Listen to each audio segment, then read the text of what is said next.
Go ahead, Francis. I know you're dying right now to ask a question. I mean, there's a lot to unpack there, and thank you for sharing that experience that you went through. And it sounds like you've been fortunate enough to have the right relationship around you to move forward.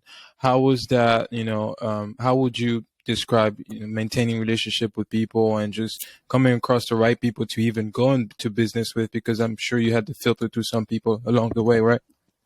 Yeah, and I will say I in the past I have been in business with people who I really should not have. Looking back, it wasn't the best decision.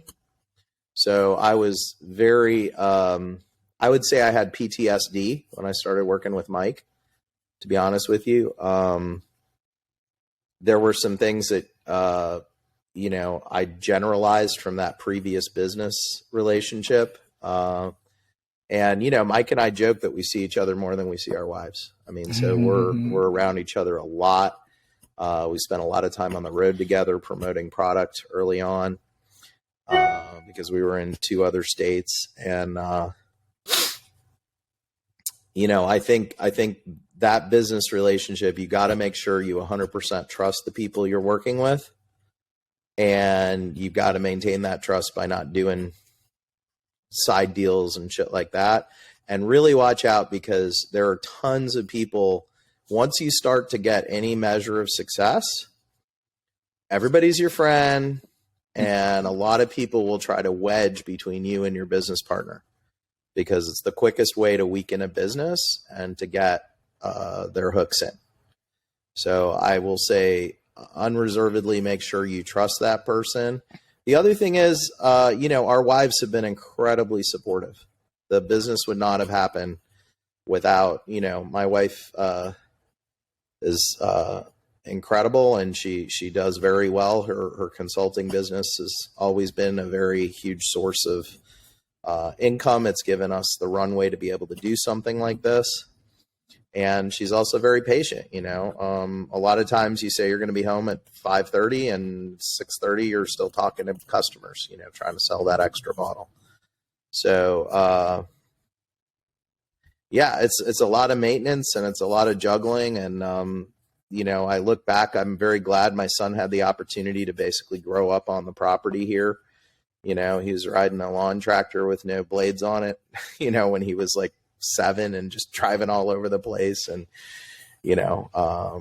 got to play, he's done some welding, done some metal grinding, I let him, obviously not unsupervised, but, DSS coming in, but we've worked hard, I think, to have a good business relationship. And the other thing is, you have to be realistic about how much money a business will actually put out. This business in particular is incredibly capital intensive. We are shoveling money into that rick house every month. A lot of the revenue that comes into this building goes back in there as barrels, because that's the future.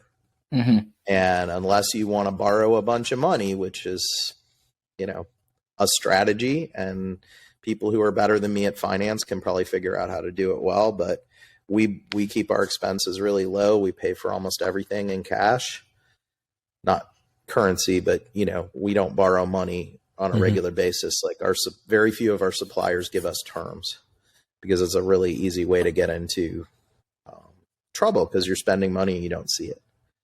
So, this way we keep our every day you're going in, looking at the banks, knowing what's going in and out.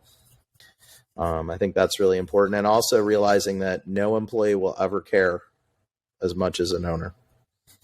They just will never. Doesn't matter. They're great people. They're great employees. I couldn't ask for better. But at the end of the day, it's not their business. Right. Would you say it's funny, because I sound like all of the people who I ever saw at like a business conference. They tell you that, and you live it, and it's like, oh shit, you're absolutely right.